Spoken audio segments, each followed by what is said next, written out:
Today I want to talk about criteria. This came up recently in the context of a software release, but I think it can also apply really well to meetings and probably all other portions of your life as well. So I want to talk about criteria. Release criteria is kind of a common term that's used in the software world. The idea behind release criteria is that you decide in advance what the criteria for releasing your product will be.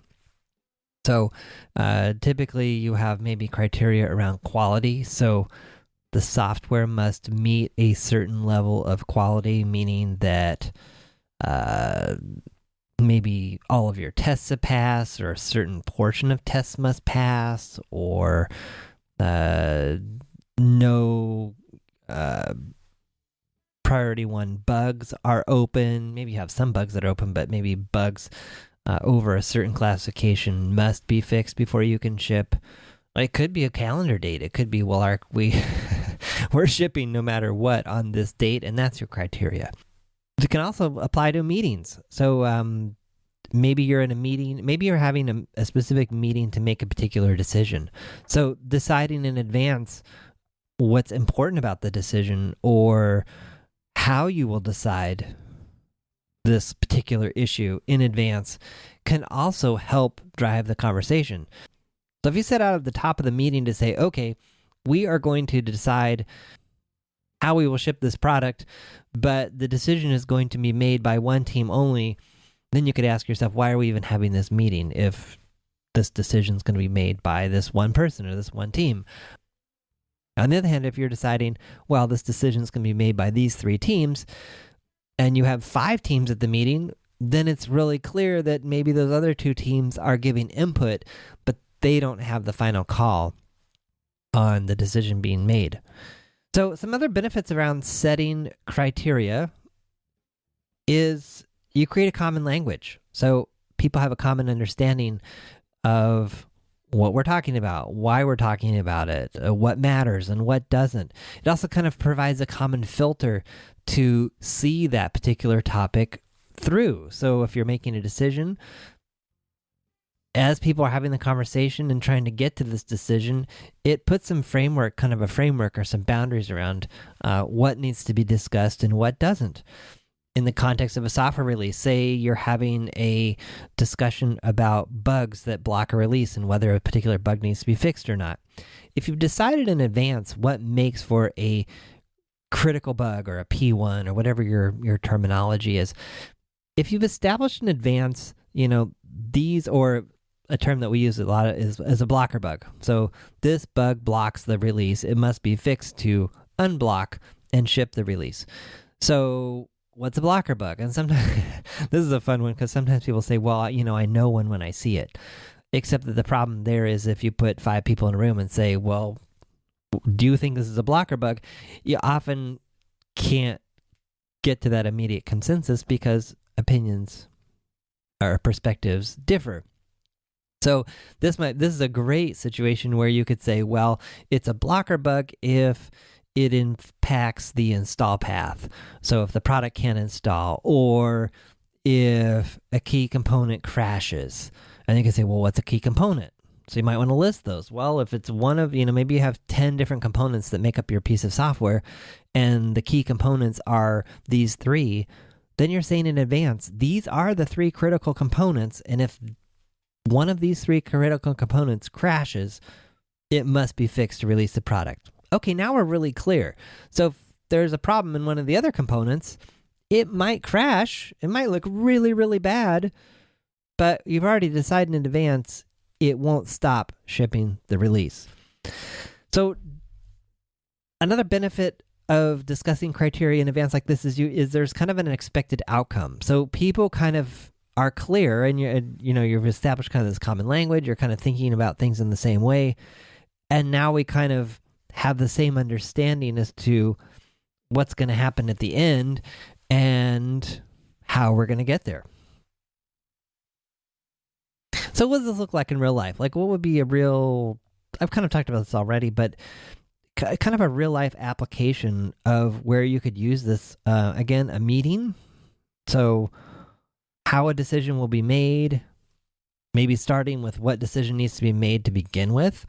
That's interesting. I've seen so many meetings that I've had where it was like, okay, so we are here today to make a decision about X. And I've had some meetings completely stop right there. We're here to decide that? Can we decide this? Oh, we can't. Or, I thought that was decided last week. Why are we even meeting today? Oh, well, that's some good stuff to figure out in advance. And I can't count the number of times I've been to meetings where certain assumptions are made about things either being in place, being decided, or being clear.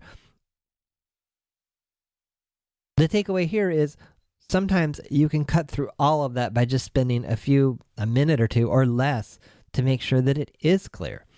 So again, back to my example of, made a meeting, getting really clear, like, do we even know why we're here today?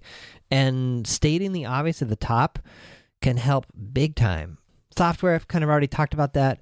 Again, knowing what will gate a release and what needs to be in it. So what does this look like in real life? First of all, I highly recommend writing it down. When you have these conversations, and some people hate having these conversations, but I think they're a necessary evil. And that conversation being, so how are we going to make this decision? Or how will we define what kind of bugs block a particular release? So writing it down is key, because once it's written down, you can refer to it, you can come back to it, you can build consensus and agreement around what's written down versus the oral tradition approach, which I have seen not work very well, if at all. So once you write it down, put it in an easily accessible place. That's, maybe a Google Doc, a web page, whatever your company or your team works with, kind of a central place where they normally store information. That's a great place to put it. Also, if you can give it a URL that's easy to remember, so it's easily retrievable. The worst place possible to store this information is email. I think it's great once the decision has been made to send out an email saying, maybe copy and pasting all the information into that email so that people can easily read it without having to go to this shared doc or web page.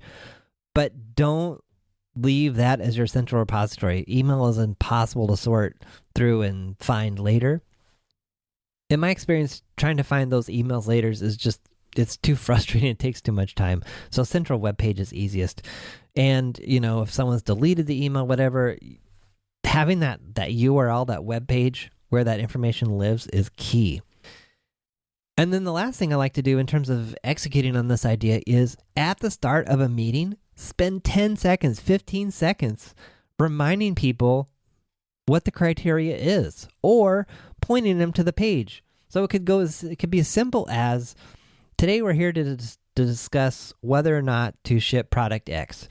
As everyone remembers or recalls, we decided what the criteria for shipping this product would be at our meeting 5 months ago.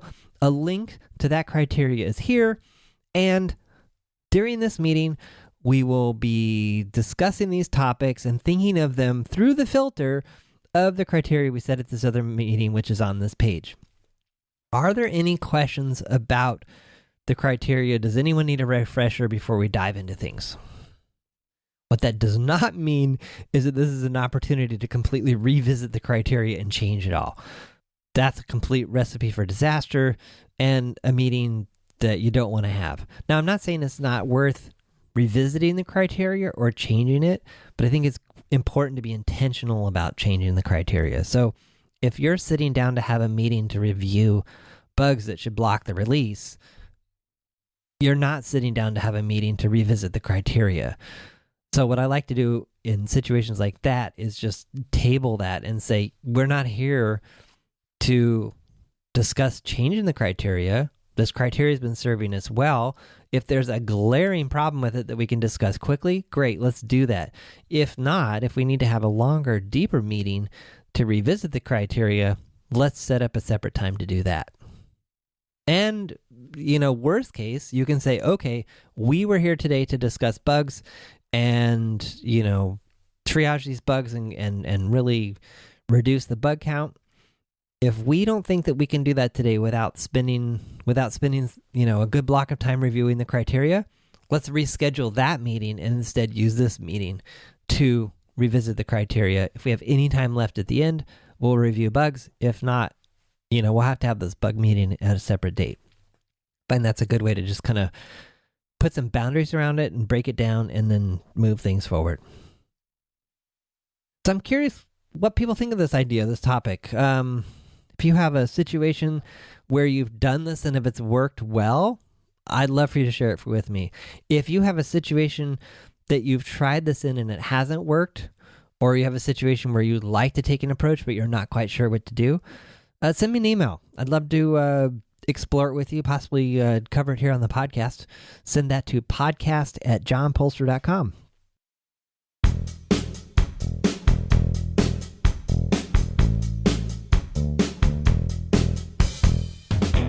Thanks for listening to The John Poelstra Show. Notes, links, and all that other good stuff for this episode are at johnpoelstra.com/podcast. If you have questions or ideas for the podcast, send those to podcast@johnpoelstra.com. Thanks to Kevin MacLeod for the music on this podcast, which is licensed under a Creative Commons license and can be found at incompetech.com.